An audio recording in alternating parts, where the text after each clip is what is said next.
So Isaac, you just dropped the community trickles from NAKO. Yeah. Are we starting? Yeah, I just started. Dude, we got to hype it up more than that, bro. Come on. Okay. So you just dropped the community checklist from NAKO. Dude, we just got back from NAKO, man. Let's go. Let's- But yeah, I just dropped it. Yeah, really cool tricks. You guys can see that at the app Knamonomics. Um, I made sure that there was a lot of beginner tricks, but I think for the most part, everyone did a really good job of doing really fun intermediate and advanced tricks. And then of course there's some like Jacob Schultz pro tricks in there. Mhm. Uh, but super sick. It was our first time doing that. I'm gonna do that for every event from now on. So we'll do it again at Battle. Um, and I just spent a few hours to get them all ready, and they're up there, so people can go check them out. Yeah, I think every trick is like pretty fun. It's all pretty unique, you know? Yeah, and they're not all pro level tricks. They're only a No, couple. Nice. no, yeah, like the people who did hard tricks, I made sure that they did like a progression trick up to that hard trick. Hmm. Um, and then yeah, like for example, Josh Grove did a round hippie flip. And so then his first one was just like a push to lighthouse, or maybe it was just a single hippie flip, Yeah. which is like a good progression into hippie flip once you get there. But yeah, it's like 136 tricks or something. So I think most of it is like Birch, which is like that intermediate level. So I Yeah. think it's really, really fun for all skill levels, you Y- know? Yeah. No, that's awesome. I'm stoked to see it out, and I like how well I like Ethan McFadden. If the first person Yeah. you put in the in the video was him, I was like, that's Mr. Kenomonomics himself. Yeah, I had to shout him out, dude. Yeah, he loves Kinaonomics.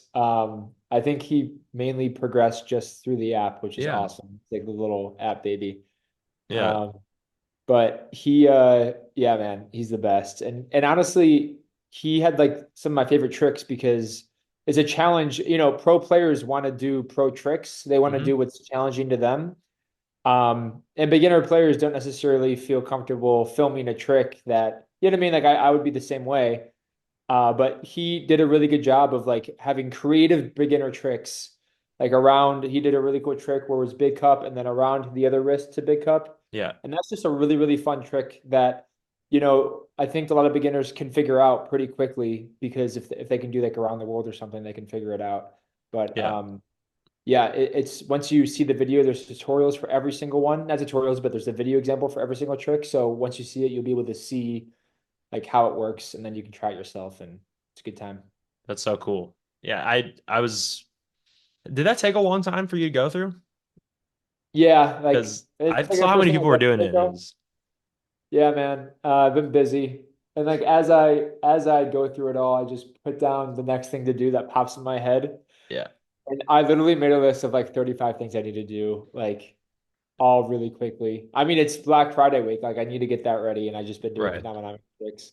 Yeah. So um yeah, man. What are we gonna talk about? We're talking about NAKO, right? Yeah, let's talk about NAKO. Nick actually should be on here pretty soon.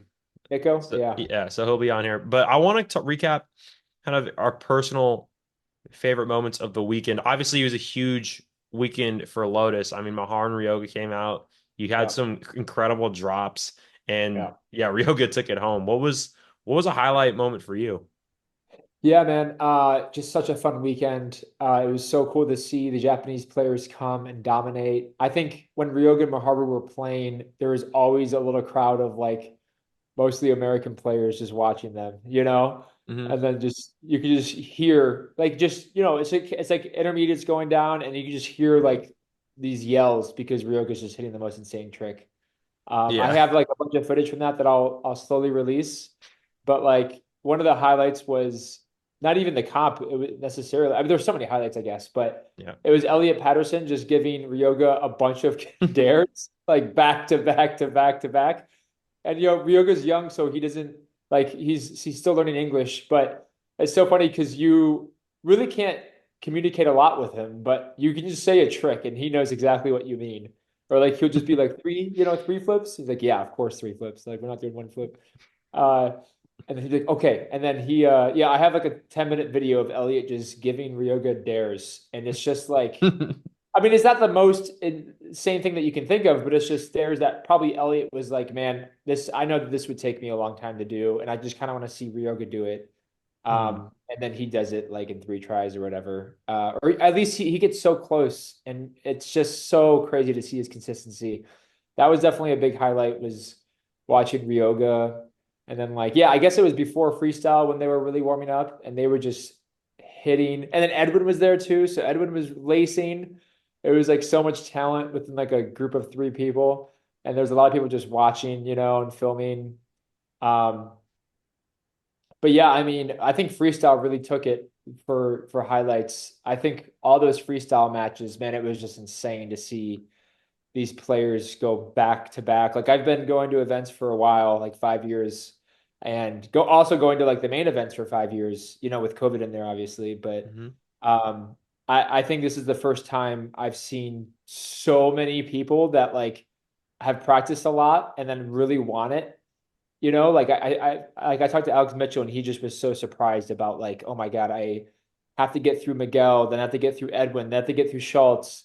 And he's like, he just ran out of gas. And usually for Alex, it's maybe like he can get by a bunch of like really good players, but he only Yeah. has to get by like 1 or 2 great players. And I think freestyle, like, dude, every time I saw the bracket, I'm like, oh my God, I got to stick around. Like, I can't go sesh. Yeah. Like, for a few of these comps or a few of these matches. I have to like watch every single one because, and then every one was so like, there's not really one where like people kind of messed up badly. Like every single one was so exciting, dude. Hmm. Yeah, I thought the top 16 of freestyle was I've never seen a freestyle competition have the level that high ever consistently through every single round past the top from the top 16 onwards. It was insane. Yeah. Honestly, I had the same reaction. I wanted to take a just because on the day previous freestyle was going on for like 4 hours straight, and then I thought, okay, maybe I'll take a break during this one too. But after seeing the lineups and the matchups, it was incredible. I really thought Miguel and Yasu had that was one of the biggest surprises of the weekend for me. Yeah. Yeah, it was That was insane. part of me was I was kind of split because Miguel USA baby, Yeah. USA. But I would have liked to kind of see that matchup or maybe that result later because I really wanted to see Yasu just crush or just have that stage presence for a mini round because I think he's the most fun to watch. So that was for me in the freestyle. That was definitely just a surprise super early on. But Miguel, I was really impressed by Miguel too. I knew he was a good freestyler coming in, but he really he really I mean he didn't beat Yasu for nothing. He was literally snapping in every single round after that, and just Yeah. barely couldn't get the third place, clinched a fourth, which is really really good. But I was really proud of how Miguel did because he just it wasn't like a fluke that he beat Yasu. He just did super super well every single match after. So I was really happy to see that. Yeah. That's insane. What a cool storyline for Hmm. Miguel. I know Nick, he what was was your? talking about wanting to do well, but he never was really in a big popular competition or like a main competition. And the night before, he was telling me like, "How do I beat Yassi?" I'm like, "Dude, it's gonna be so hard. Like, like it's gonna be really tough." Um, but yeah, he did what he needed to do. God, that was insane, man. Good for him. That was yeah, just so exciting. Yeah. Yeah. And didn't he say, Nick, what did he say before the Yasi match? Uh, I was in like in a story I saw on someone's Instagram was like, yeah, I thought I could take him, but after seeing that, there's no freaking way. And it was just when Yasu was trying like practice freestyling in like like just there, just like Ryogo was doing Dominaires. He was just dude freestyle and Miguel's like, yeah, I thought I could beat him, but there's no way. And then he beat him. And so Oh wow, yeah. yeah, that's so cool. Miguel has this really good balance of like confidence and then humbleness as well. Like, there's people you can be confident and like like talk whatever you want to say whatever you want to say. Um, but then also have people root for you, I think Miguel does a really good job of that, where like, yeah, it feels like I guess you're kind of on the verge of cockiness and then people don't really want to root for you because you are overly confident, but he's confident. He's like, no, I know I could potentially upset him. Like I can, like I know what I'm capable of. Hmm. And then yeah, and then everyone, dude, he was like the fan favorite. Everyone was rooting for him. Yeah. Yeah. I wonder if Yeah. Yasu knew like who he was. No, I Like, know. Yeah, I was thinking that yeah. too. Like maybe Yasu would have not danced as much as he did, and then would Yeah. have done Dude. more six steps. But Yeah. I mean, I'm just waiting for the rematch between Miguel and Yasu. And even though Miguel beat him, I guess we all know what Yasu's capable of, and that's gonna Yeah. be Yeah. a it's gonna Yeah. be a fun match. I couldn't even, Yeah. dude, when Yasu, I honestly thought Yasu just wasted his entire second round against Miguel. I mean, he literally Yeah, just wasted it. I don't know. When he was doing Moshikame away from the judges in a corner where nobody could see him, I thought, all yeah, right, Yasu, you got to get back to the stage, man, because you have 15 seconds left. And if you yeah, literally just stay there in the center of the stage and play Konoha normally, like what's normal for you probably would have won. But I don't know what you're doing yeah. right now. But Miguel is probably like, yes, dude, keep doing this. Did I, Yasu Dude. go first? Did Yasu not see Miguel's second run? uh, Uh, I'm pretty I sure he hope so. went I hope that's the case because that's just first. a really bad calculation. If Yasu saw Miguel's second run and then still did that, you know? I'm pretty sure he right. went first, and yeah, I like think he also went he first. also just missed a ton in the second. Like he Yeah, usually plays off his misses really well. Like they don't even look like a miss, but he was missing so much that I think it was pretty evident that okay, this dude's actually messing up. yeah, for sure. This yeah, um, but hey, I mean Miguel capitalized, and then yeah, as I said, just spiked had like 50 spikes in every freestyle run afterwards. So Yeah. that was huge. Were you surprised at anything in the open or Um, I was surprised how they set it up at the end. Geez, that was just, I mean, a bad mood. I like all props to Sweets for putting on NAKO and it was an incredible event, but like it really took the energy out of the room. Um, to have that big break. It was like an hour and a half between third place and then the Yeah. open freestyle third place and then finals open, and like nobody was really there. Like the half people were there. Even ET and Ryoga didn't really seem like they were in it.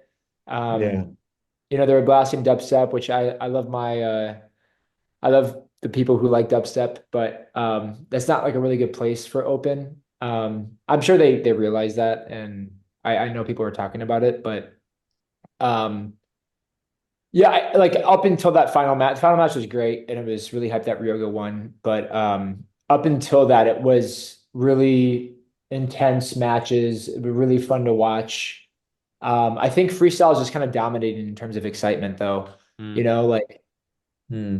I, I I feel like other matches were exciting, like from other events when the two players are just like really matching tricks back and forth and everybody's watching. I kind of think back in NAKO 2019, I think with Nick and like maybe it was 2022. Johnny was up there and like yeah, the whole crowd's watching. That those are really intense matches and those are really fun to watch. But this felt a little bit different.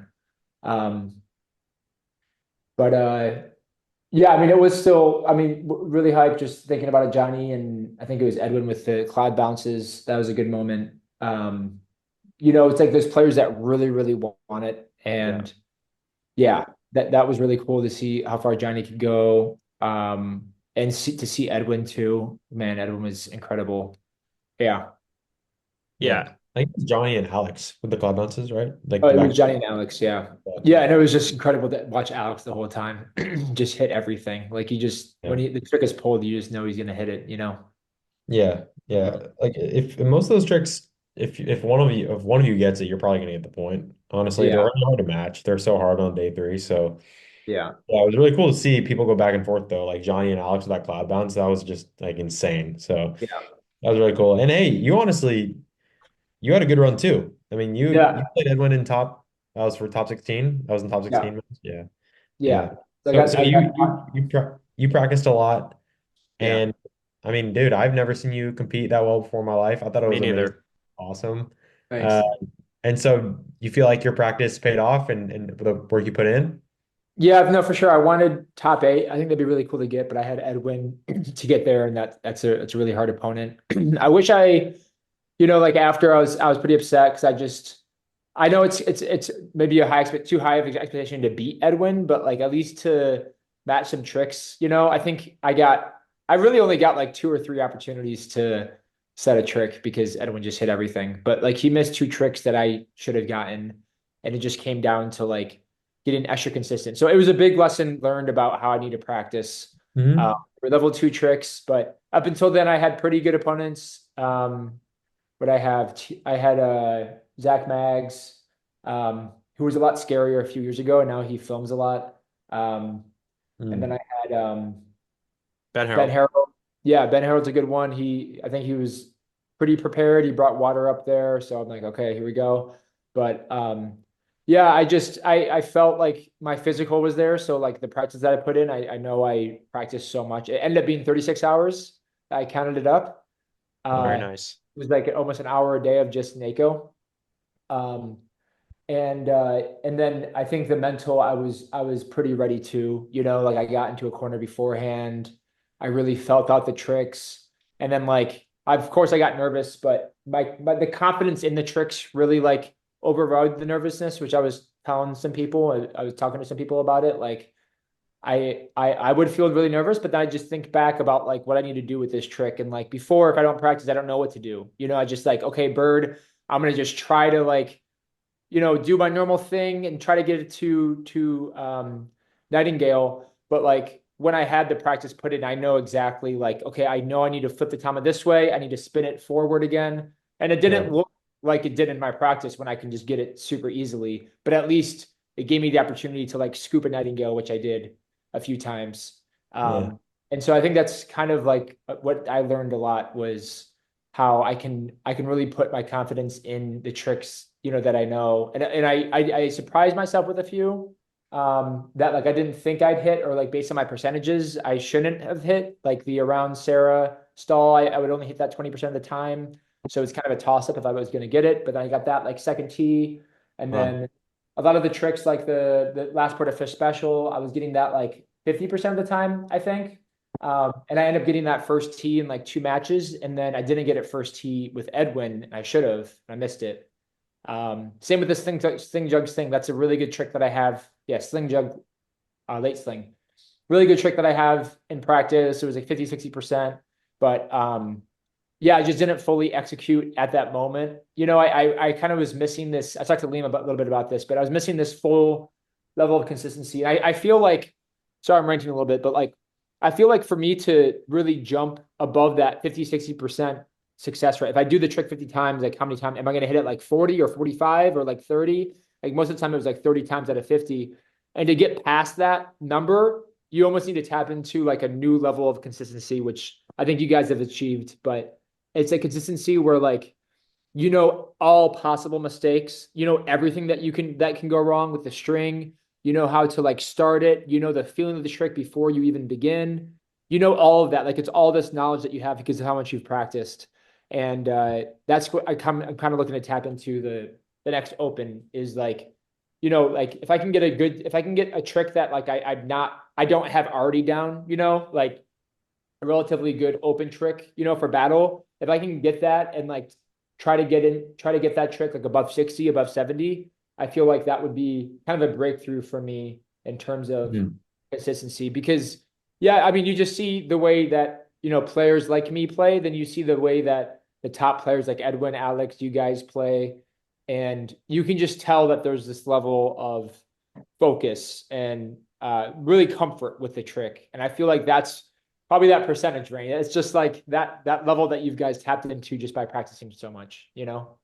Mm. Yeah, yeah, absolutely. Yeah, I'm excited. I'm excited for the battle tricks. They're coming out like in a couple days, by the way. So it's Okay, I'm super gonna be really excited. cool. Yeah, chat said Um, Friday, I think. yeah, yeah. Okay. So um yeah, I think a lot of it has to do with just how I mean, random Japanese kids have that same tap into that same, Yeah. tier nowadays too, Like I would put even like Ponta, he's not really a random kid anymore, but he's got that, So yeah, It's like but it's JK, maybe just like 8 years of yeah. practice. Dude, people from there have a tapped they have a tap those tricks they have it tapped into a tier like 80, 90%, close to Yeah. 100. Like it's for their tricks, it's crazy. But yeah. Um I think it definitely has to do a lot with the foundation by which people came up with. I truly believe that that's a really big factor. So yeah, I'm Zach and I are really passionate about teaching that. So that's Yeah. something we're going forward. But that's what I can kind of chop it up to because Alex, he started when we started. Edwin started when we started.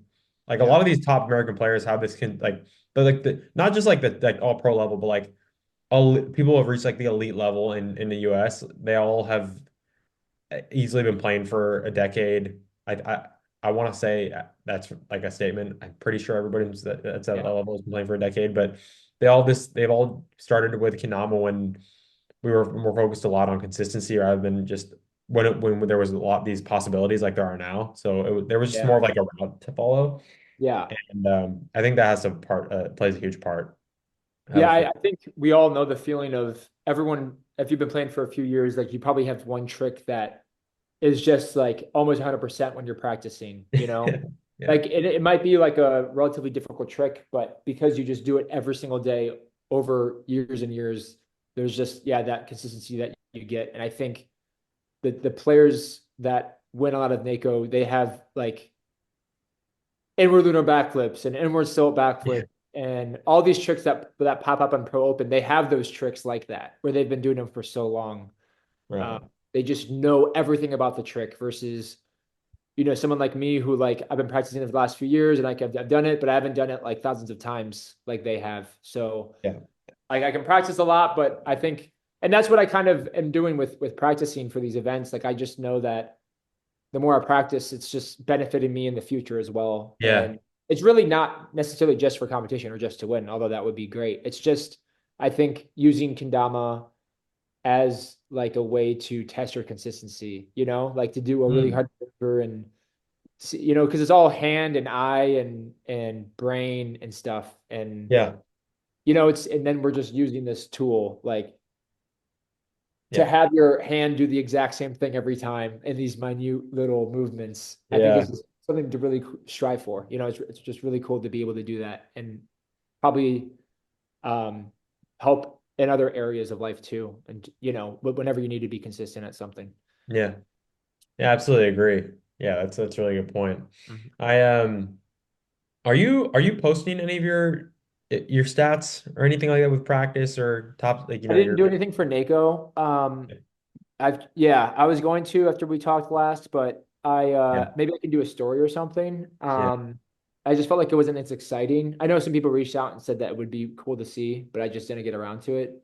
right. Um, but yeah, maybe I should. I don't know how I'm going to do for Battle of the Border. I don't really want to go that hard again, Yeah. because after like while I'm practicing for Open and using that ice, play an hour or two a day.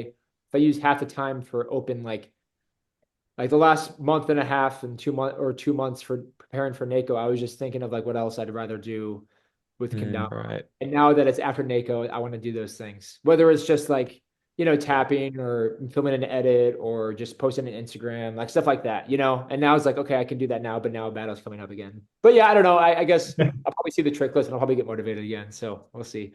right, right. Yeah, I'm excited. I think well Zach and I are gonna do a lot of practice competitions, so hopefully to see you on there and Yeah. Yeah, yeah, for that should sure. be cool. Yeah. Yeah. Yeah, Do you that'd be guys think cool. this Yeah, was I'd love to. the do you guys think this was the best NAKO you've been to? Mm, Because it was Um, a lot different. They announced support. they had nouns and the hotel was different and stuff. I'll say the competition was easily the best. Like Yeah. easily the best. Like I don't think I've actually ever seen that high level of competition anywhere except for KDBC. KDBC, like there's freaks Mhm. all over the place, Yeah. but in US for sure, freestyle has never been that high level. Like you guys said, barely anybody had a bad run in like the top 16. Yeah. Everybody was just going crazy. And then Open 2 was, I mean, Open was just like how I expected. It's always high. US players are good at Open, like Yeah. we have that pretty down. I was just impressed with the freestyle. I think our level has gone a lot higher just coming off this event.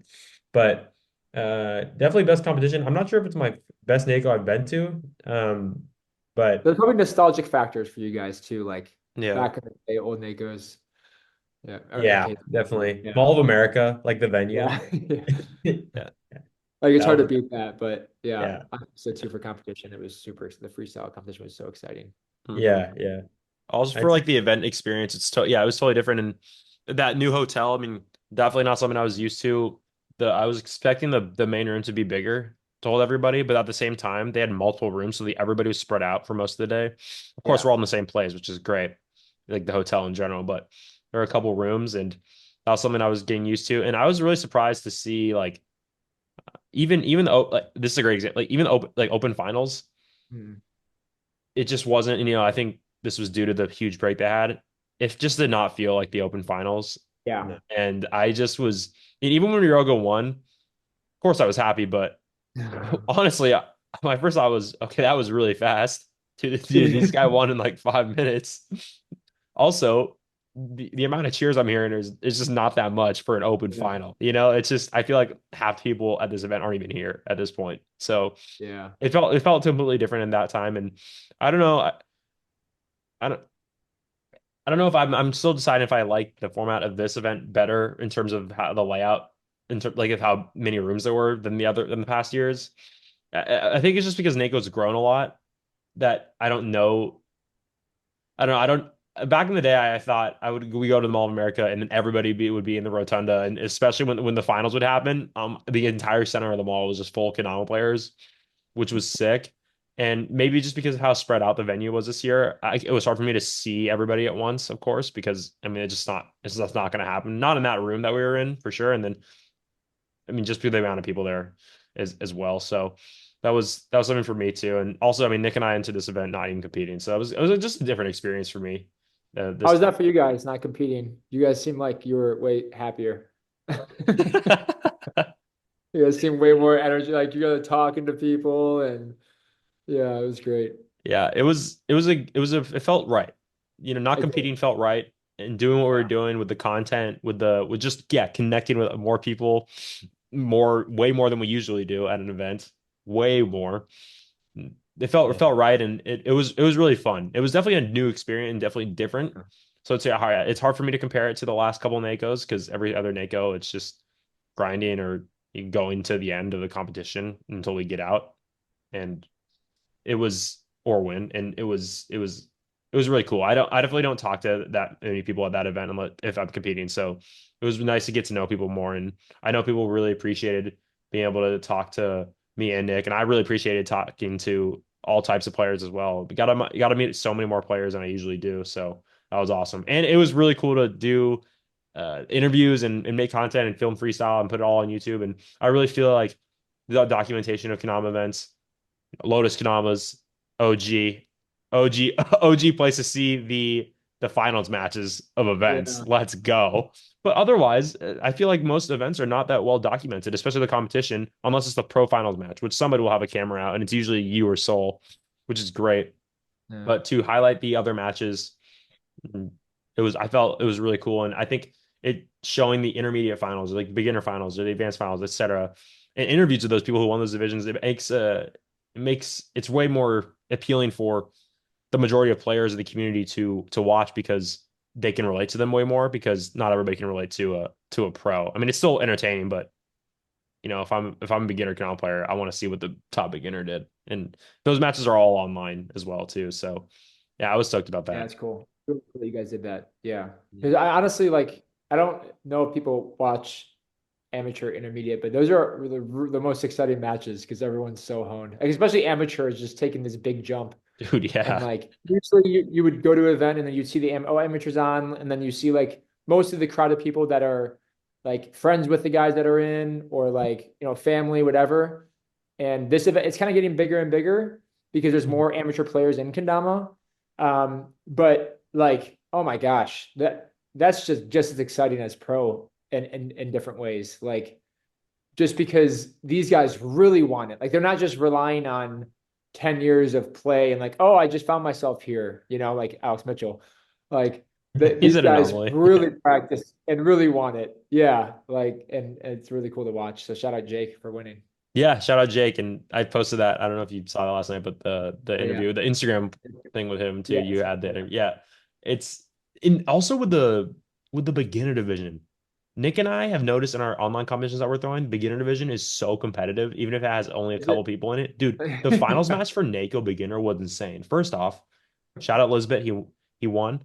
Also, guy who's playing, I think was sandbagging. Just gonna say that right now. I think he was sandbagging in the beginner division. His movements looked higher than a beginner. I think he just got really nervous and just messed up, which was like, that's why I was so happy for Elizabeth to win because I was like, okay, I'm pretty sure this Nathaniel guy is actually sandbagging. I'm not sure though. I'm not totally sure. I didn't ask him. Of course, I didn't ask him that, but whatever. I just think about from my opinion.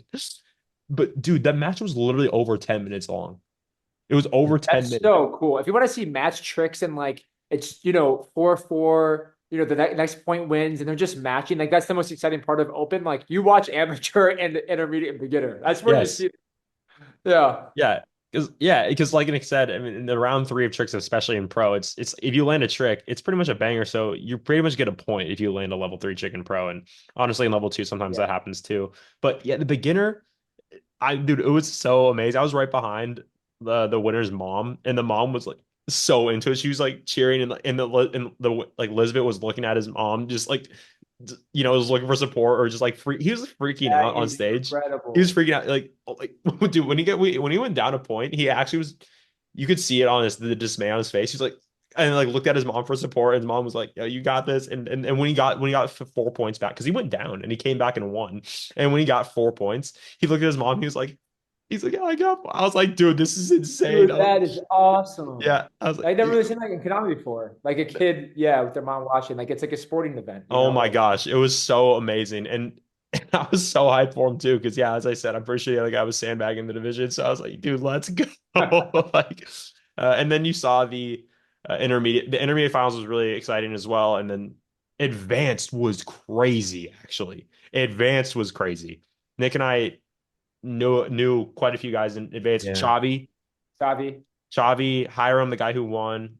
We actually met the guy who got second literally at the airport a day before or a Yeah. couple of days before. And those matches were really intense too. It's so cool. I mean, yeah, if for anybody watching this, yeah, of course the lower divisions aren't going to have as many people watching as the pro ones, but they're super entertaining.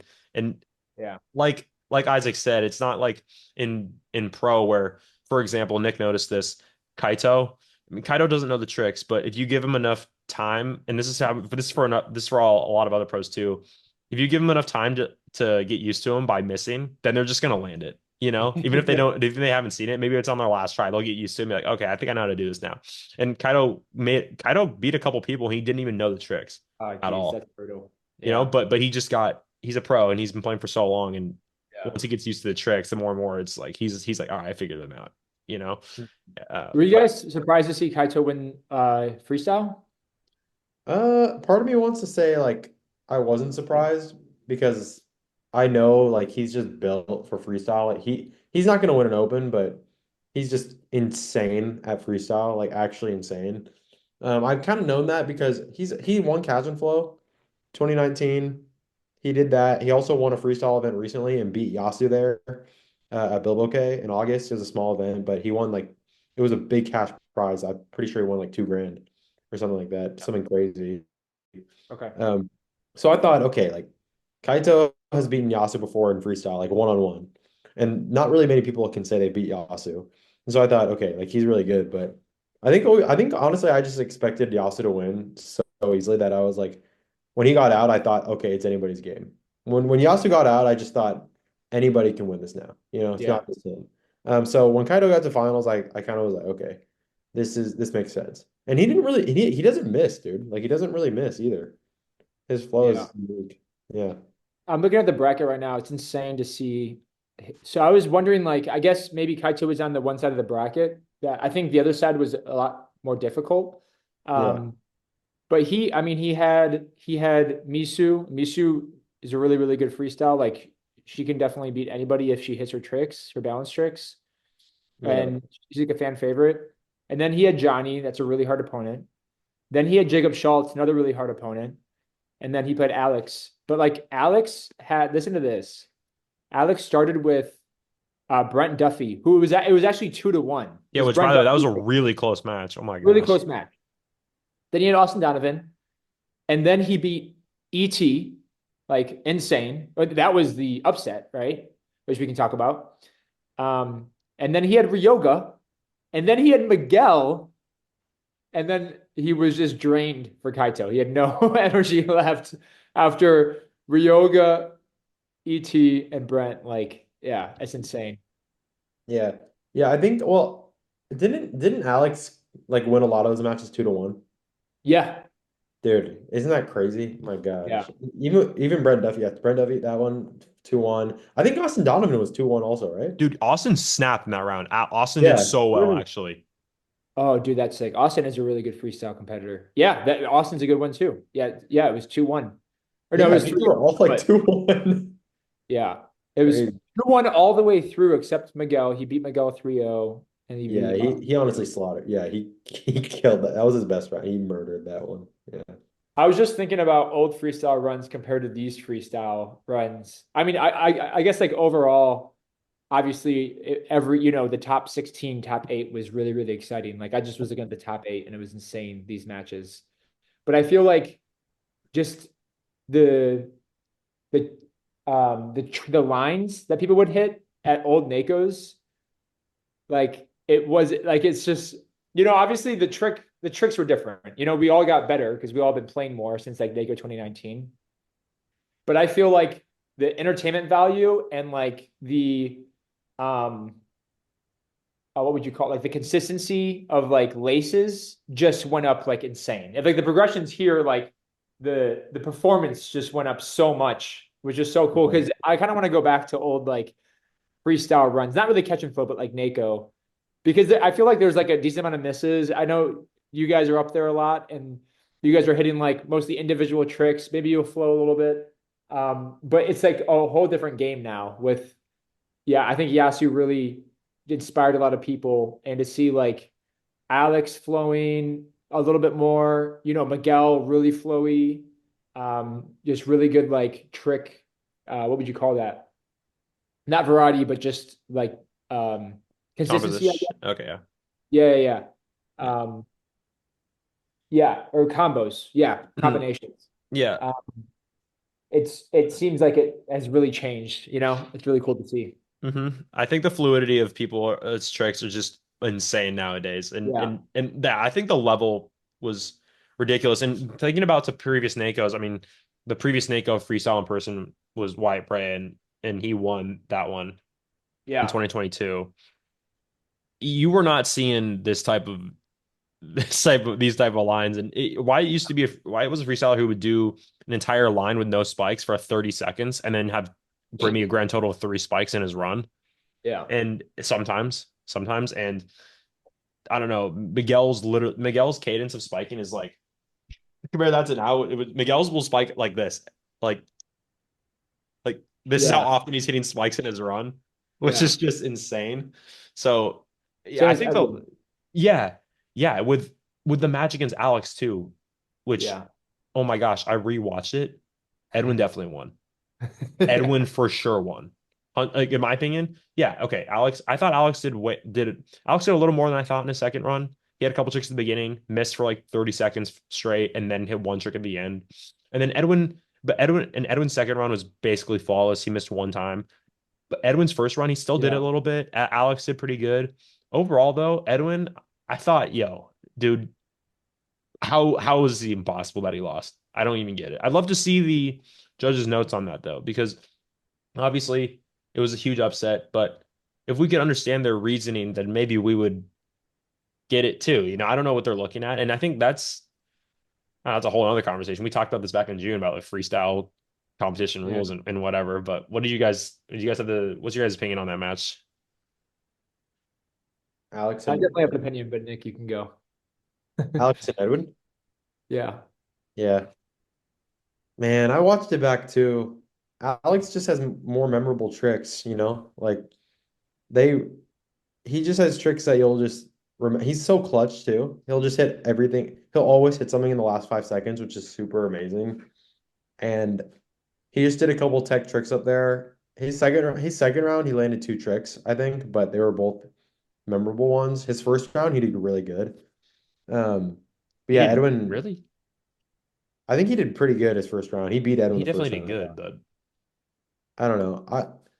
I understand. I guess I want to say I can understand why Alex won because his tricks were just more memorable compared to everyone doing double tap, juggle, spike, like juggle, juggle, juggle, spike, and all that. But I don't know. Edwin literally went almost perfect in the second round, and it was such high level of difficulty that I think it's really just hard to achieve that. It was like a Kaito run, but just way more difficult. So I don't know. Yeah, I think everyone was surprised, but um, yeah, I Yeah, I really, kind of see like freestyle performances in two groups. There's one group that I think you guys, Alex Mitchell, maybe Takia, are in, which is more technical, more single tricks, yeah, more memorable tricks. Um, like less flow, like you guys, yeah, Alex definitely flows a little bit, but way less flow. And then this other side is like I kind of put Kaito in the other group of more flow, more you would say spam, Miguel, Kaito, Yasu, uh, Edwin, and I feel like the two judging systems that we have one judging system that is three judges. They all individually judge, and there's three of them, so that someone's going to win every time. There's no ties. And then we have the catch and flow system, which is five judges, but each one of those judges has a different category. And I think the five judge catch and flow system, because there's three, there's what is it? Flow, variety, um, difficulty overall, and then combo. Yeah. Yeah. Three of those is benefiting more of the flow side of players. It's benefiting like combo, which is Kaito, Alex, right? It's not like the other group, although you guys do combos, but the flow group is much more like Edwin's second run against Alex was there's so many combinations, versus Alex who hit like two tricks spaced out. So he like hit a trick, miss, hit a trick. And then yeah, there's flow and there's variety, which yeah, I guess variety can go back and forth, but at least for flow, like that's 2 points in the one group. And then there's the overall, of course, too. Um, and I really like the catch and flow system because I think it brings out the best of freestyle when the three judge system brings out I think it weighs difficult tricks too much. And I feel like I've told you guys this, but I feel like we already have a space for difficult tricks, which is open.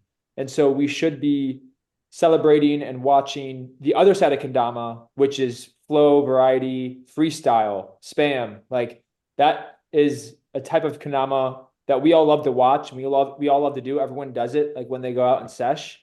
Um, and I think that system really there's a reason that Yasu kind of developed his style, which is like arguably the most entertaining to watch because you just don't know what he's going to do. He brings the other player, he gets the other player involved. yeah, He just freestyles and it's just like this flow state. And it's yeah, flow state, flow, right? Like there's a reason that they right. use the same words. Um, and so that's why I would like oh, freestyle comps to go more towards the catch and flow route, but at least like it doesn't have to be exactly the same, but just finding a way that we can reward that style of play over the technicality, individual difficult tricks. Because again, I can see that in open. Of course, I can't see everything. I want to be able to see Alex Mitchell's Penguin Lighthouse in open because that was in an open trick. But I got to see how good Alex was at cloud bounces or like how consistent he was at 3-2-1 taps, for example. Um, and I know you guys are like on the other side of this. Like you guys are definitely in the group that uh, you guys do like on stage and you'll hit like a five stilt flip. And that can definitely like it's I don't yeah, I don't want to say that that is not encouraged in freestyle because it is. If you're winning, like you should do it. But at least for the viewer and the people who are watching kendama, I don't want there to be like two open divisions. One that's a freestyle open and one that is an open. Like I'm gonna see an open and a freestyle. And Mm. really separating those two styles of play out. And I think if we give more credit and give more um just reward more of the freestyle play, then we're gonna see it more, and then we'll see like Miguel and we'll see more styles like that. And I think it comes down to the tough calls where we can like make these changes, because like an easy call is an easy call, right? Like if Nick, for example, you did a full on like technical line where it was like a five stilt flip in, you reset, then you do like around Ken, then you reset, like that'll probably beat, you'll probably get to top eight, top four, or whatever, Yeah. But then if you have that versus just an entertaining, flow state, a mix between like whirlwinds and then taps and just these crazy catches, just to see how honed the player is right then and how much they can take from the crowd. Like, I really want to, yeah, give credence to that kind of style. And I think if we can change the freestyle a little bit, then we can do that better. But that's kind of my thesis behind it. But and I know that like these competitions are really open and they're doing everything they can. There's not that many judges. So I also want to, acknowledge that, right? But Hmm. yeah, I think Mhm.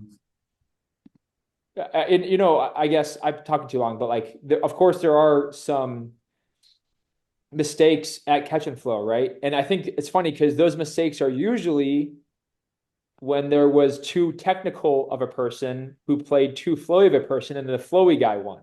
Like remember Takia's match, like he hit some of those most difficult tricks, but then he lost to like I think it was Shinosuke who Yeah. just was really flowy and just spammed his way through, and then like he lost to a Takia 10 tap.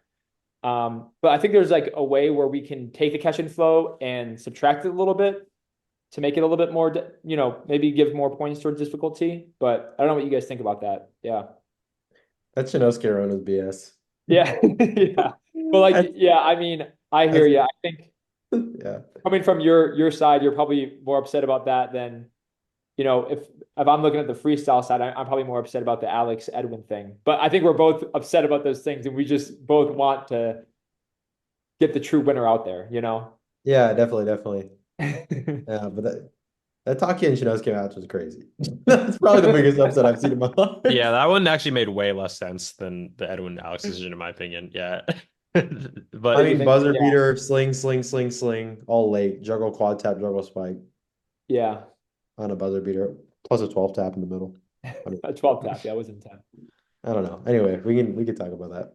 It's later. Yeah. Yeah, I think I don't yeah, know. Kelly is doing a really good job of making a system where there's five different judges, there's five different categories, and so they're all evened out. And I don't know if I think Chad's going to try to talk to her. I don't know if the system's going to be ready yet, but if we don't change it, then we're just going to see the same upsetting results. Um, that like that was like the worst upset too in terms of like the crowd's reaction. Like hmm everybody was looking around, like everyone Yeah, was just quiet, groaning, and we were all looking like at the judges. And I look around, people are looking at me because they kind of know. right. I guess I've talked about this before, so I look around like everyone's looking at me. I'm like, what the? Or like, a few people were looking at me. Um, and That'd be fun if you had a crazy, like super dramatic reaction. Like, I kind come of did. I mean, on. I didn't No, I feel yell like it. you feel like if you yelled. Yeah. I was stunned. Yeah, I think everyone was stunned because even I mean, the thing is that Alex told me that he congratulated Edwin at the end. He was like, "Good job. Like, hopefully you go on and you win." Like Alex fully admitted defeat, Yeah. and I know that doesn't necessarily mean that it's right in that case because it is up to the judges. But yeah, we're seeing the same things happen over and over again in open.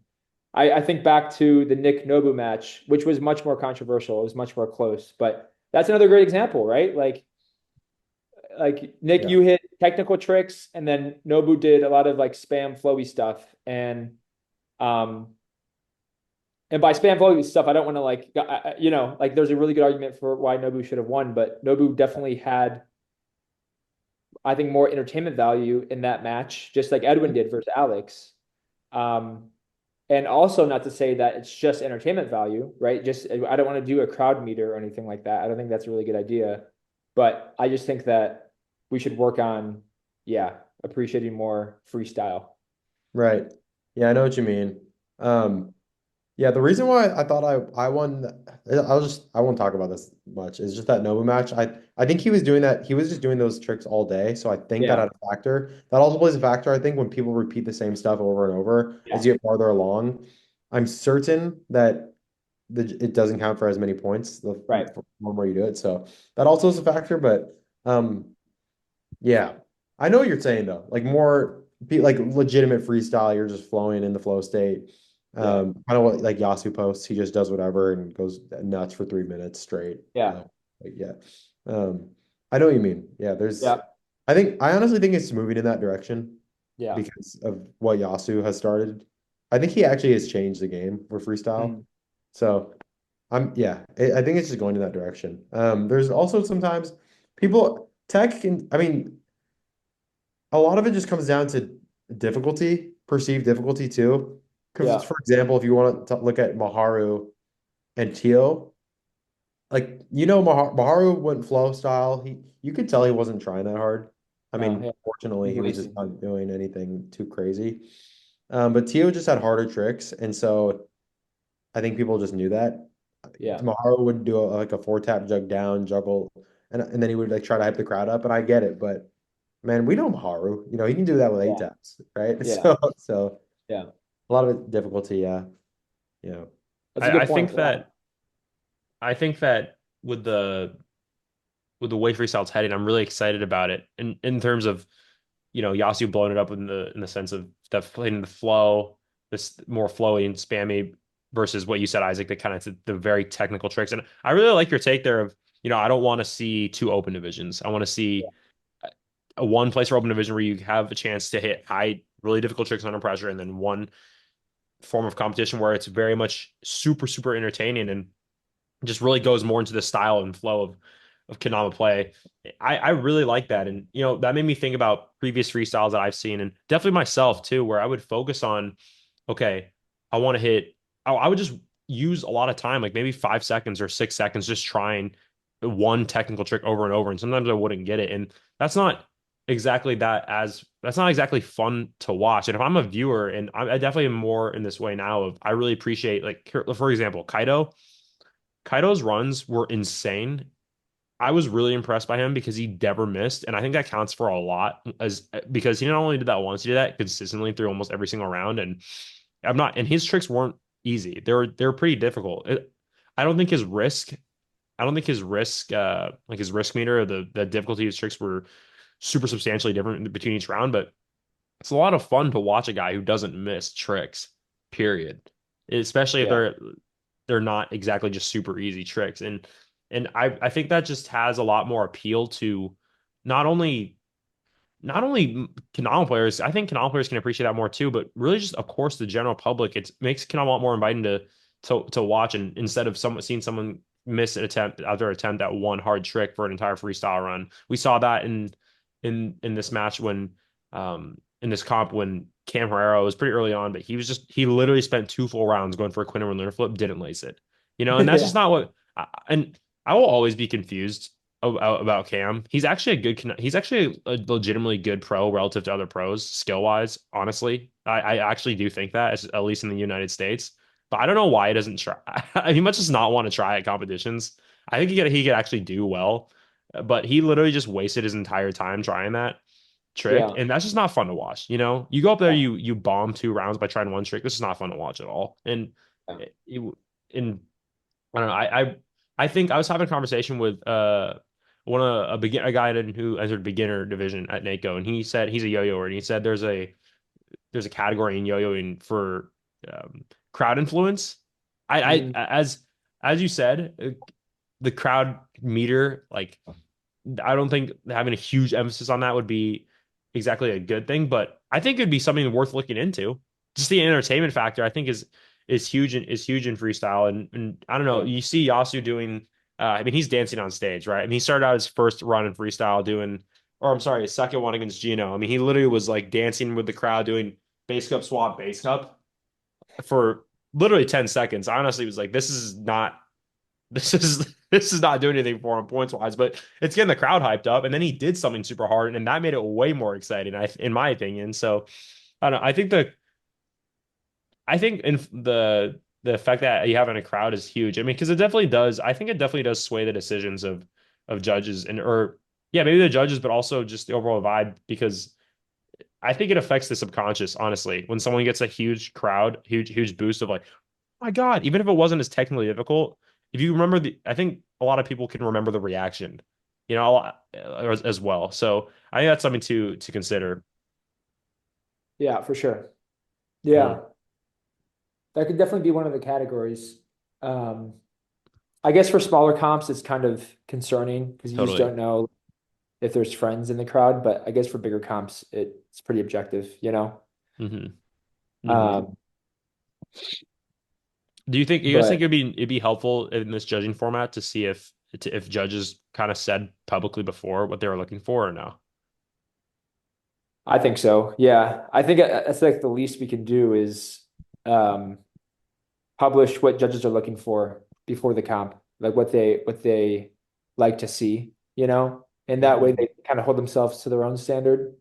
Um, and then also the viewers and the players will get to know like why they lost or why they won. It's just such a disservice to the players to not know what the judges were thinking, you know, Hmm. just Right. sucks. Yeah, it really sucks. Hmm. Um, Yeah. And I think the lack of clarity is definitely something that can be solved by that. And yeah, yeah, obviously, if I'm Edwin losing that match, I want to go straight to I want to find out immediately why I lost, or Yeah. obviously I'm not going to be able to talk to the judges right after because they have to keep running. But if I can yeah, look at the what their judges were looking for again, I can yeah, prepare myself for that match beforehand, and yeah, obviously exactly. see how I did it after and go for that. Do you guys Yeah. think I know I've been talking about freestyle for a bit, but do you guys think the Ryoga and Alex match was just as close? I mean, I think it was closer. Yeah, I think it was closer too. I haven't rewatched that one yet, but um, yeah, Yeah. I feel like, yeah, I don't know. I don't know like the flow versus technicality part. Because I know that Alex definitely did a lot of technical tricks, but Yoga hit a joke with the wing, which is really technical. Um, yeah, I have to rewatch that to see how close I thought it was. But I wasn't like upset about that afterwards. I was like, yeah, this one's close. Hmm. Hmm. Yeah, I would have to rewatch it as well, but in the moment too, I honestly thought Alex won that just by a little bit.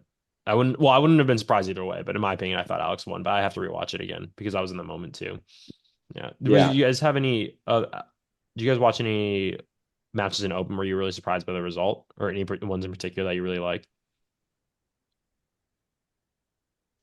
Open? I mean, Um, Haru and Ryoga was fun to watch. I just wish that happened later on. Yeah. yeah. It was tough to see Maharu not make it to the day three because he definitely had the skill. He just played the guy who won. So Yeah.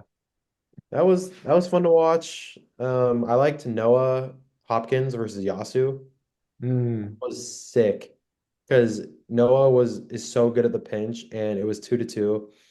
And Noah got it 3 for 3. And then Yasu, probably having learned it like literally that day, just goes clutch mode and just laces it 2 times out of 3 and forces Noah to get it 3 times in a row, and which he did. And then Yasu missed Wow. the last one. But I just thought, dude, Yasu is just way too clutch. Like these players are just so good that they'll just find a way. Um, that was a cool match. I was really rooting for Noah. I'm glad he won. So that was really cool at the pro level. And then yeah, which one else? Danny and Kaito. That was one where I was really rooting for Danny, obviously because we're friends. But Kaito, they actually had a really good. They kept lacing stuff when they really counted. Like if they missed it, they'd lose, and they would always just lace it when right at the end. I just thought, what the heck is going on? But that was one where Kaito would just learn the trick and then just end up getting the point because Danny missed too much. Yeah. Those were a couple, yeah.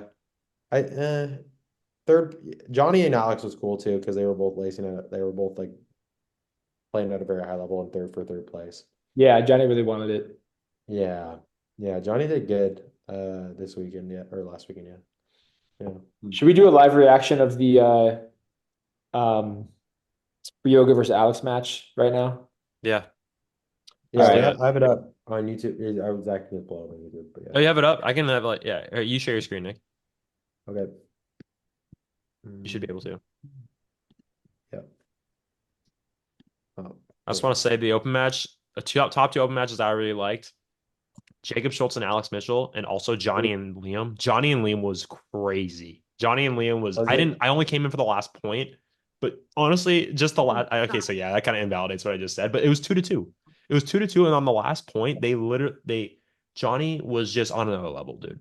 Johnny was on another level. He hit the ping, the one of the hardest tricks, the penguin bird, flipped it inward, spike 3 times in a row to beat Liam because they both were matching. I was like, what is going Wow. on? They're actually go back to back hitting this. Are you serious?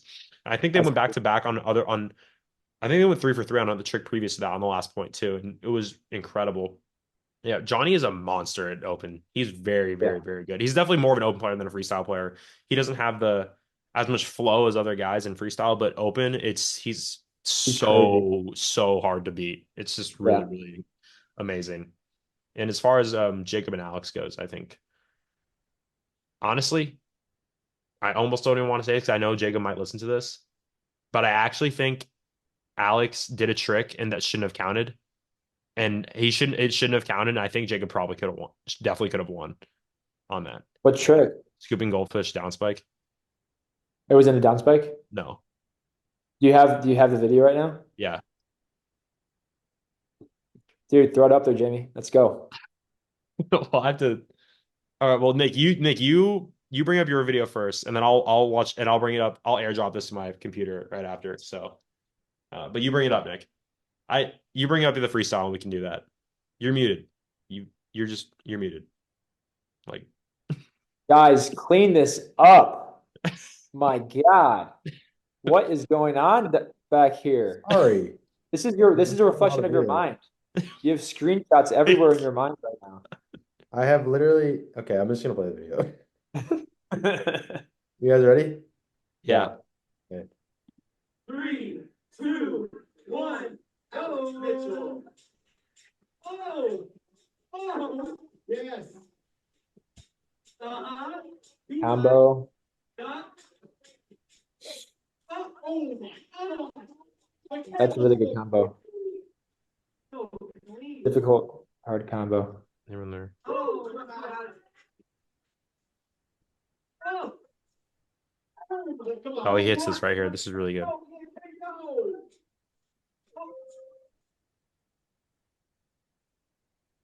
Dude, Alex, that's so great. That's cool. And he does it again. Here we go. 5, 4, 3, 2, 1. Alex, Yeah, he had a few consistency tricks that were really difficult. Let's go. Oh, it's a beautiful slap. He's like, give it up, give it up.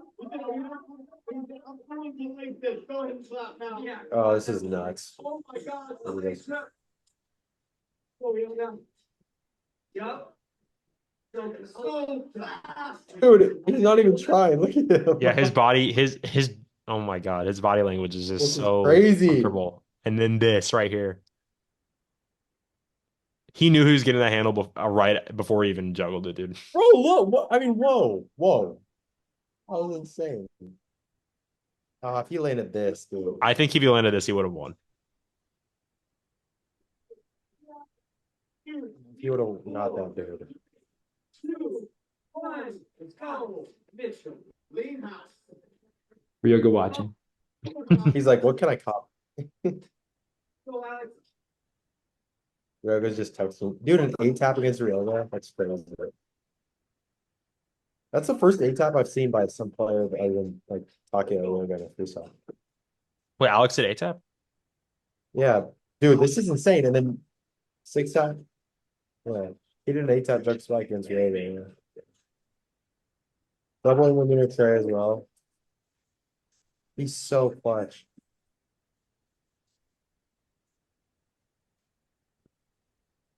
Oh my gosh. Oh, okay. There's so many Something less combos, you know? No, then he Dude. clutches that out, of He's course. so clutch, dude. What is Ryoga looking at on his phone, dude? He's literally He's a texting, but he also is just texting other people in there. I think he has notes too. Was that 8? It's great. No, that's a quad tap jug. Okay, it's choppy. 2-tap, 2-tap. He's trying to go to lean house there, I think. 1, 2, Dude. 3. Oh my God, this was insane. I literally was like, spike it. And then he'll juggle the wing, dude. 6-tap, juggle wing.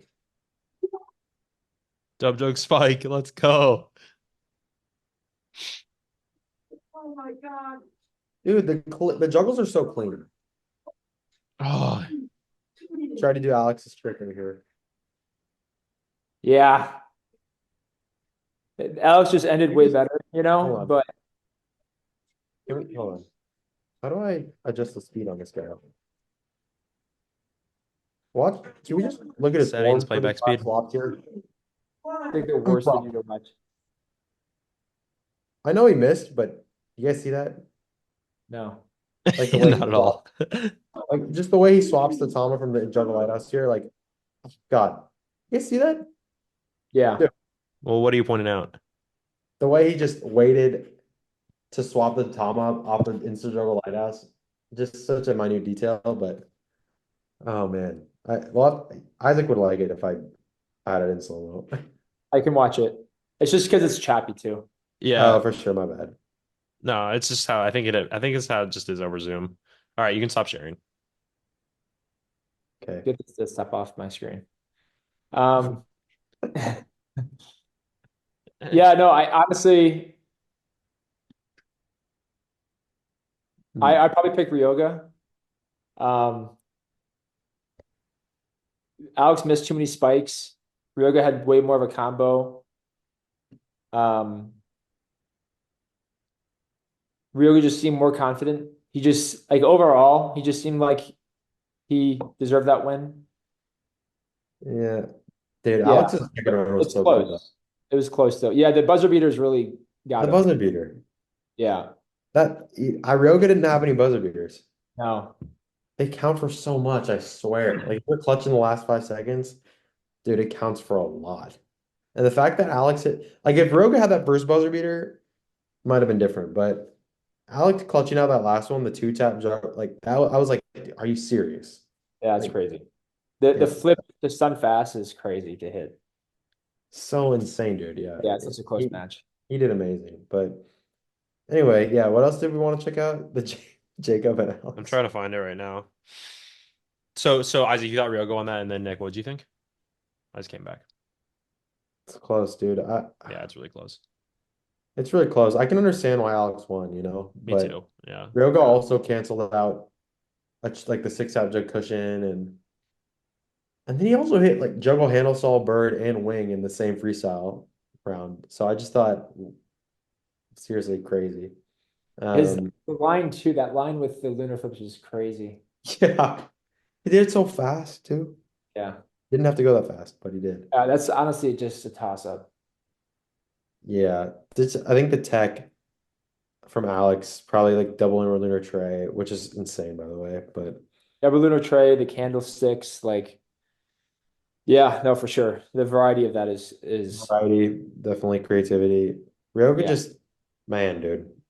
That's a really tough match. Ryoga was pretty bummed he lost that one, to be honest. Like he was like, that kind of sucks to lose at this stage. He definitely was expecting to lose later on, if anything, make it to finals at least or top three. Yeah. Yeah. So he was pretty bummed about it, but yeah. He thought he did too many taps. I was just thinking, no, like I don't really know. Because yeah, I don't know. Taps aren't bad. If it's not if Roga hit a 10 tap, I don't think anybody would be like, oh, Yeah. it'd be like, oh. So yeah, I don't Yeah, know. I'm because not Rogan just was one lace away, I think, I think he definitely was one race away from securing that Yeah. victory. Yeah. It's tough when Yeah. it's close because and usually when it's close, it means it could have gone either way. And honestly, in my experience for myself, it's whenever I have a close match and I lose or win, yeah, well, mostly when I lose, it's like, okay, I needed to do more to prove it. And but it's just with those type of matches, with the caliber of tricks that are just wasting that match is just insane. I mean, I don't know. I could definitely understand why you think Ryoga won, Isaac. Honestly, after watching that match, I don't even know who won. I had to really think about it actually. Yeah. I'm gonna share my screen here. So here we go. It might be hard to watch this choppy, but maybe you can pause Well, it at the down yeah. spike. Let's see if it's good because all right, hold on. And then I can go boom. Oh yeah, it's on YouTube. How's that for you guys? It's pretty decent. Okay, Go Schultz. Let's go Schultz. go wait. Oh, oh. Wait, I think he had a. Oh, dude, I think I messed that up because I think he had a worse one. Hold on. No, that one still wasn't. Yeah, that was definitely facing. But just, Look, but it is hard to know without.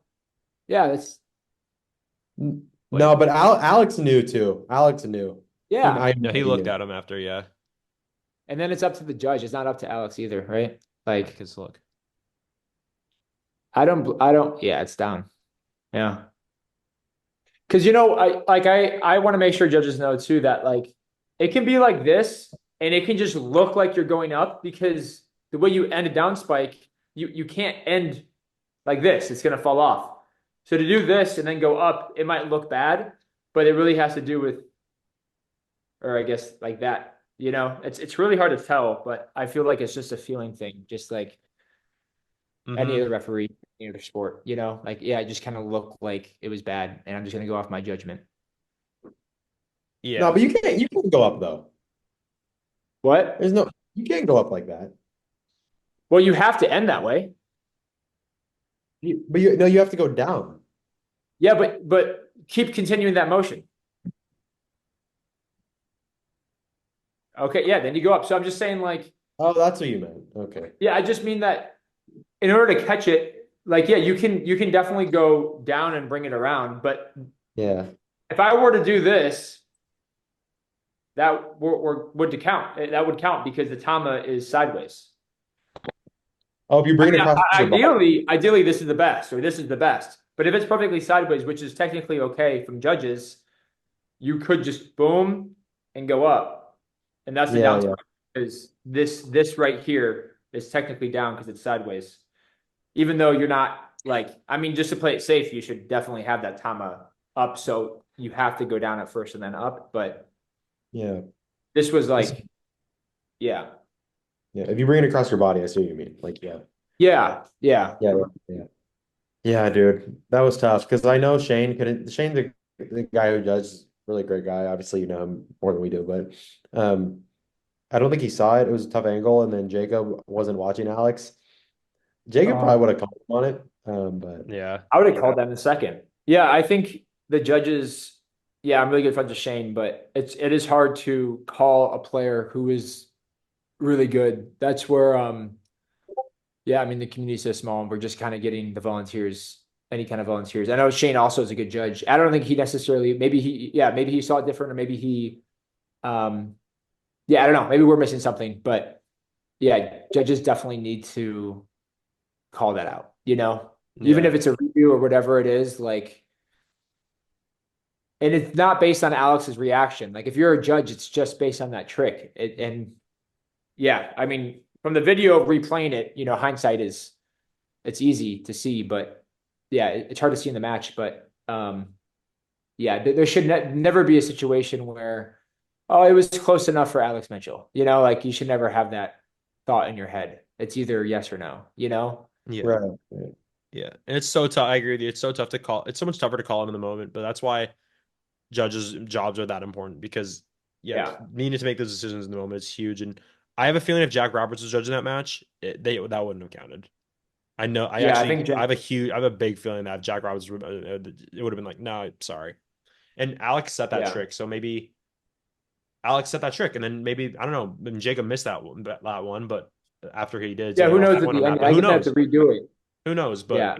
But I mean, maybe Jacob would have laced if he's like, okay, I can get a point on this. I have no clue, but I saw that and I was like, all right, perhaps to get a point on that one.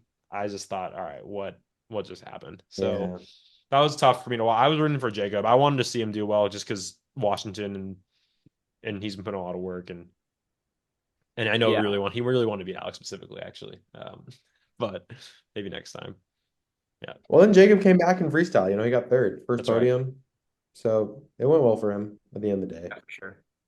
Mm-hmm. Yeah, and it really isn't. I know, like we have integrity and stuff, and it is good to like you see in the NBA somebody say, no, I followed them, or no, I did this, whatever. And it's nice to see, but at the end of the day, it's up to the judge.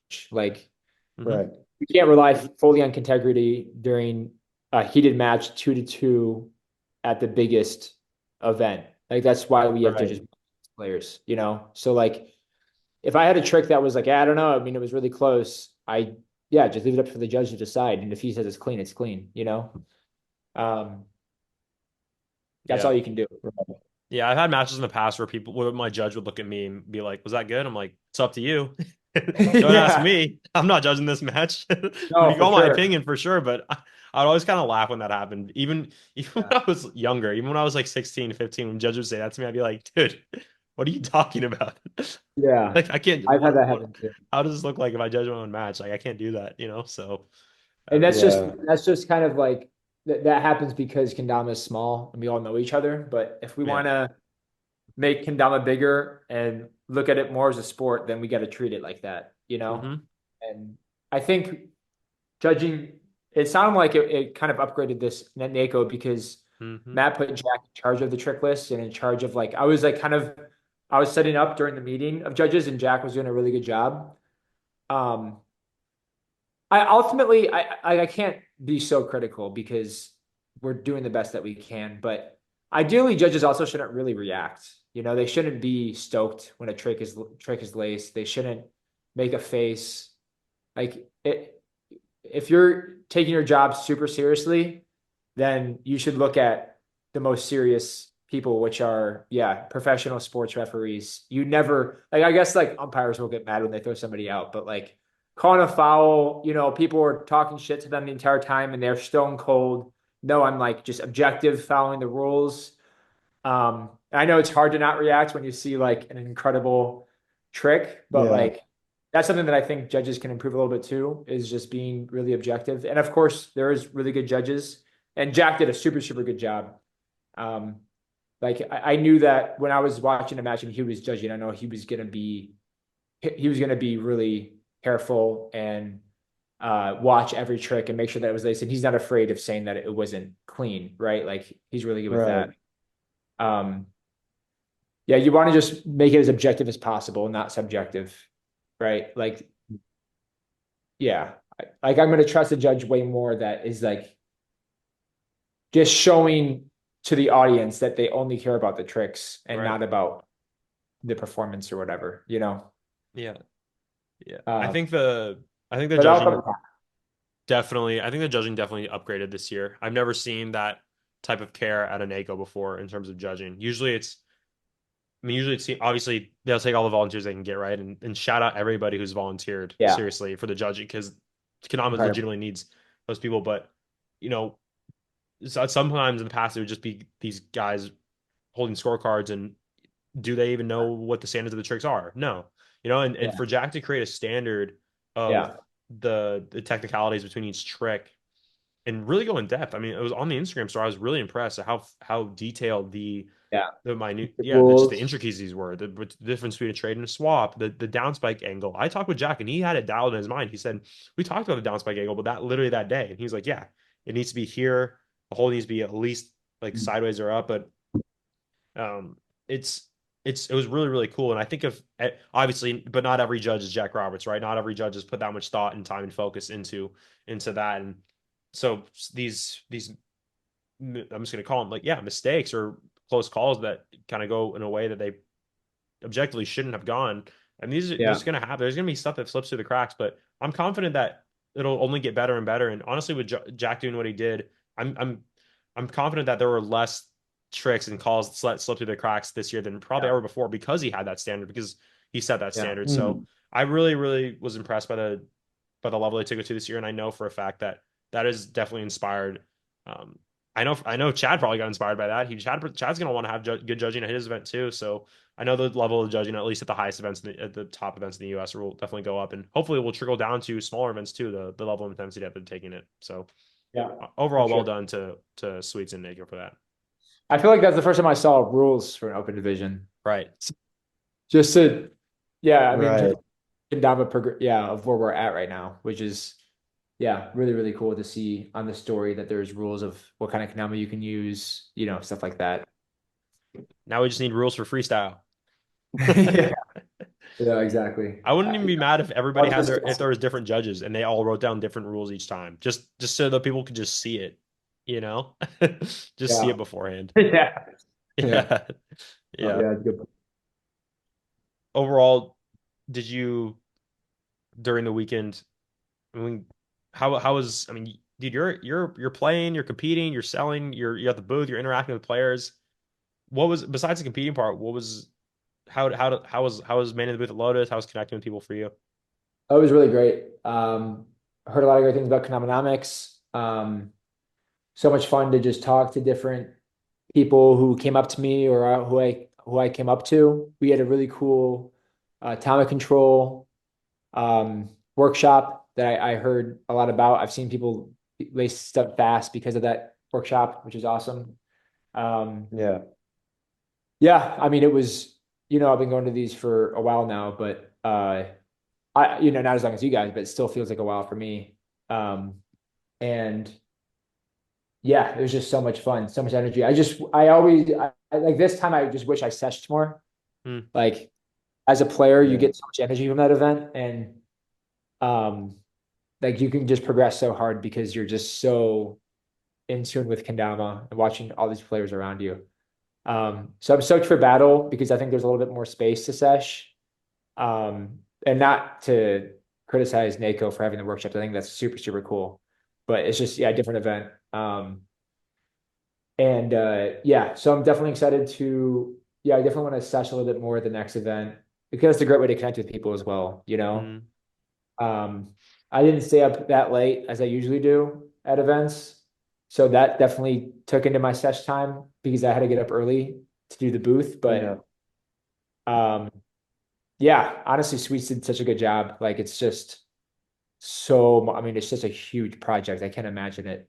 So they did really, really good to make it fun for everybody. Yeah. Yeah. I thought dude, Cody was Cody was doing everything everywhere all the Yeah, time for 72 hours straight over yeah, that. insane. And it- as I had to laugh. I laughed a little bit when you said, "Yeah, I didn't stay up that late one time." I'm pretty sure we stay up to like 3 a.m. together one day. Yeah, I mean, yeah, it's like 2 to 3 is like kind of early because like last battle it was like 4 or 5. Okay, yeah. Yeah. Do you guys Yeah, get sick after? a little bit for sure. A Yeah. little bit with the throat, yeah. I think I'm good now, but I didn't get anything. I think it was the Diet Cokes that I drink. yeah, I think Um, I think you got saved by that too. Yeah. Remian. no, Matt got really You're sick, good. but last Nico Oh, I got sick, but I was just tired. It's jet lag too. Yeah. yeah, yeah, I can imagine. And then I got home on Tuesday. Then last Friday and Saturday, I played the Copenhagen intensive from it was like 7 to 2, 7 to 1. So much fun. Dude.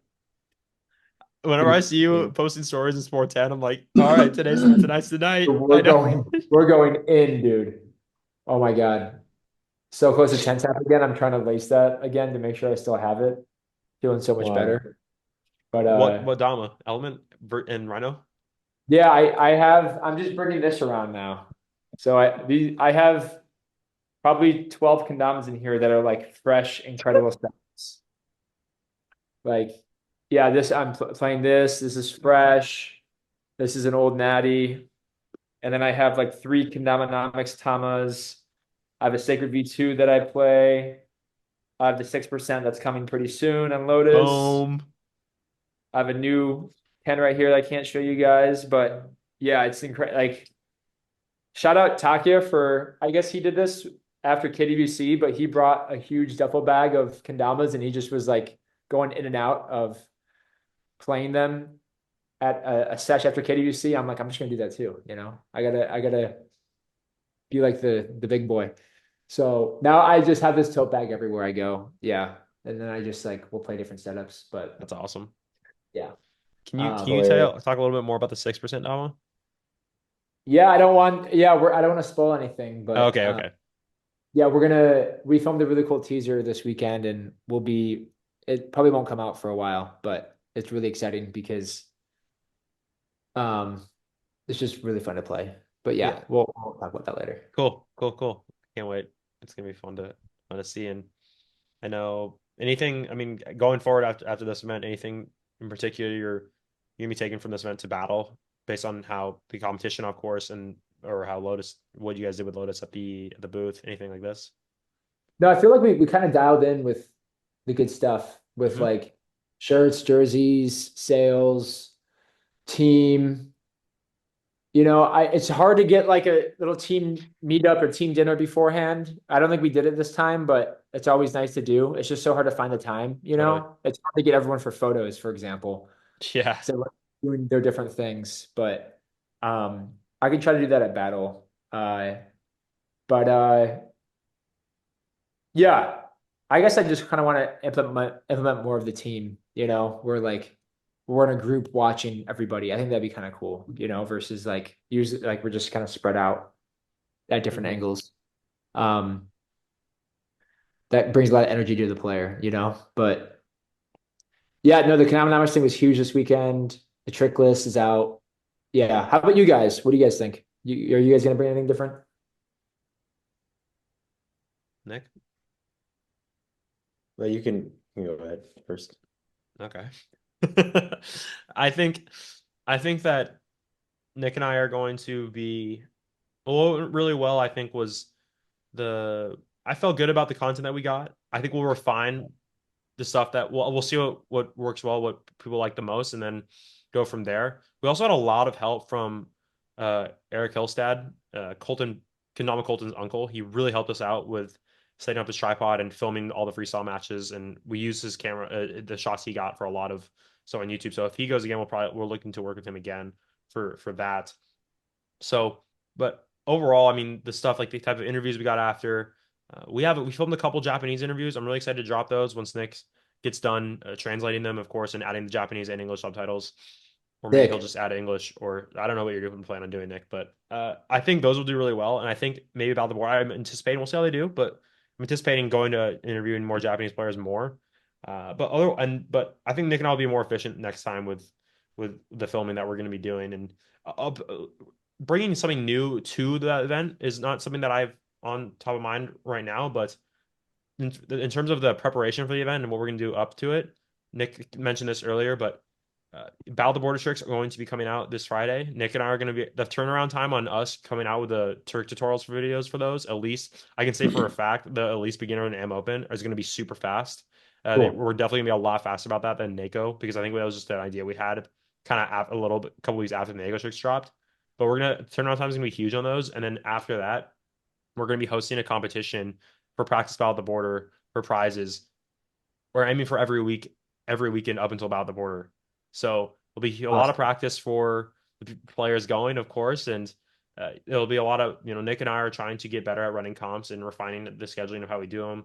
We're likely going to be doing single elim for beginner 3am and then double elim for pro, just to make things go by faster. And we might try out some different competition formats as well. But yeah, we want to help out the community get and those who want to compete and get as prepared as possible. And I think practice matches does a really good job for that. So that's Yeah. what we're gonna be doing for going into this next event.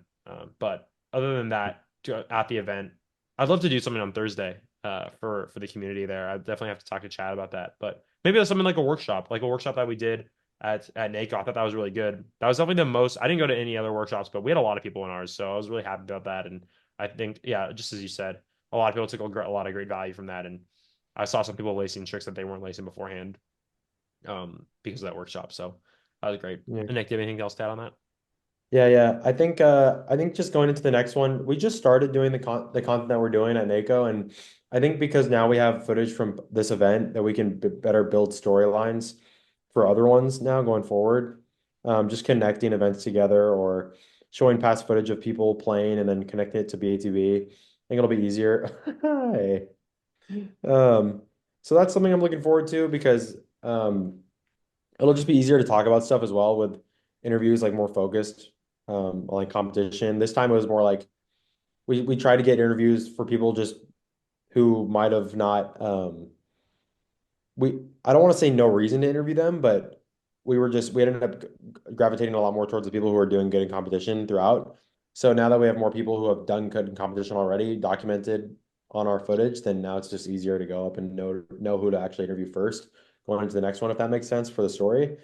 And then also, as for, yeah, I really loved our workshop that we did at NAKO. I'm thinking, like, what if we did something at BATB where it was a discussion and it was just kind of like a live podcast like we did the other week online. That'd be really cool. It'd Dude, be I'd really love to do that. cool. And we'd and it wouldn't be just us talking with everybody muted. Like obviously, of course, we'd guide the conversation, but we could just pass around a mic and then have people talk as well, give their input. I think people would really love to be a part of that kind of a discussion like that. So we could She yawned during your talks. I have to say sorry for that. I don't think she thought it was boring, but she just yawned. So oh, I didn't even notice. No, it's yeah, good. so rude. Yeah. Anyway, that's an idea. I think people would be down with that. That'd be cool. I want to, before we wrap up, I want to ask you guys how you guys think you would have done an open after seeing the performances. Hmm. It's tough to it's tough to hmm. It's tough to say. I mean, it's easy for me to watch the competitors and be like, oh yeah, I would have gotten that. But competition's always different. So although I will say this, I didn't get day one and day three, I didn't have an urge of me that wanted to compete. Day two, there were so many misses that I saw that I was like, yeah, all right. And I love stall tricks. And I'd like, and sometimes I was like, all right, dude, if he doesn't lace it right here, I'll go up and lace it for him because someone has to win on this point, and they wouldn't. And I'd be like, you cannot be serious. Like, but Yeah. of course. And hey, look, I know more. I know the feelings they're having up there. It's stage. It's obviously it's way harder than just practicing, of course. So I'm not saying it was, oh my God, they should have gotten it, but Yeah. I was really I had a couple moments there where I was like, oh man, please hit this. Please hit this, I was watching Nick, and I feel like Nick at some point too was like watching Ryoga and Alex and was like, "Man, I would have gotten that or whatever." Yeah. It was cool. Yeah. Hey, I think it's really difficult for me to say. And but I'd like to after I saw the top 16 matches going into top eight, I'm confident that if I put a lot of work in, of course, then I could have definitely made it to top eight. I'm not going to say, oh yeah, I would have won or whatever, but if I put a lot of work in and these tricks, I think I could have had 100% made it, could have made top eight after seeing those top 16 matches Was together. is there a chance that you could have won if you put the practice in and like do you think that's or do you think you saw like insane performances where like there's no way you could have won? No, I feel Mm, like no, I have full confidence. Yeah. Like I mean, Zach, I'm a little different than Zach on this, I guess, because I can say with full confidence I would have made it to top eight because I can say that I'm not saying like oh like 100,000%, but I just know that if I were to practice like I used to always practice for competitions, like yeah, I have the definite capability of making top eight, and then to win, I mean, I can't really say I can't win. The level's not there yet where it's like so far out of reach. I mean, it's not like I just stopped competing, you know, you know, Do you or think no, do you no, it is think like that. My bad. It is like that, but it's not like the level's too high. It's so far out of reach after yeah. like one It's not month or like you something. stopped competing for a long time. Like you just stopped. Yeah, that's what I meant to say. So it's Yeah. like, yeah, like I have full confidence in my ability that I can still go the distance, you know. So, Yeah. yeah. I yeah, mean, I don't know if but I'm not I'm, here to say like, oh, I wish I competed. Like I don't wish that at all. yeah. Yeah. And I guess for me too, yeah, it's not like I have a ton of wins at this event, but I've podiumed like 5 times. So I'm pretty sure I could, I think I could, I have the potential of getting to the end at least, so yeah. But Yeah. anyways, who knows? Yeah. We'll never Anyways. know. Yeah, we'll never know. Exactly. It's not something that I was ever really theorizing about, honestly, in the Me moment, even neither. just in some matches in the top 16 to top eight, I was like, okay, inward lunar, inward still to lunar, Dude. spikes, please spike. Like, What she said what she just told me was it feels like you guys aren't going to compete again until the competition's good enough. nope, definitely not. Can you imagine? Dude, she said it. Yeah, I don't know. I don't know what she's Good thinking. enough? No, It's too that's easy. already good. That's what you guys are saying. It's too easy. No, absolutely not. No, Absolutely people not. are definitely better than us, obviously. Like For there's a lot of sure. people better than us at Kanama. Um, Wait, I yeah, just wait, what did you Wait, say? what'd you say? no, yeah, she just is saying the same thing. Yeah, Okay. Yeah. No, people are way better than us at Kanama for sure. I just thought that I mean, if you're asking a point blank if you think we can go the distance, yeah, I definitely think we can go the distance still. Yeah, I think so too, putting in the work. But yeah, I mean, I'm, I definitely acknowledge that there's definitely there's a handful of better players than me for sure. So, but open's different. It's not like freestyle. I was honestly, Nick and I were talking about this after, and freestyle. We were talking about freestyle, and it's like, wow, yeah, freestyle would be so much harder to win for both of us. Bro, Just no way. Okay. it'd be so much more No difficult. way. It'd be so much. I don't even think I could do it, honestly. I honestly don't think I could do it. I would need to train for it, actually. Like switch my natural tendencies of play to make it more flowy, and switch my mindset about it because I don't think I could win freestyle by not doing that. Yeah. Okay, awesome guys. Good pie. Glad that Lizzy Yeah. jumped in at the end. She's trying to Yeah. hang up right now, so I think yeah. Oh, we should she's go. trying to. Okay, yeah, understood. Understood. Yeah, great pod, and this will be out literally right now. All So right, awesome. Yeah. yeah, cool. All right, well, Thanks, guys. see ya, Thanks, see ya, Isaac. Isaac. Bye, Lizzie. Have a great day, guys. See you guys. See you. See ya. Hope you guys Bye. enjoyed this. Yeah.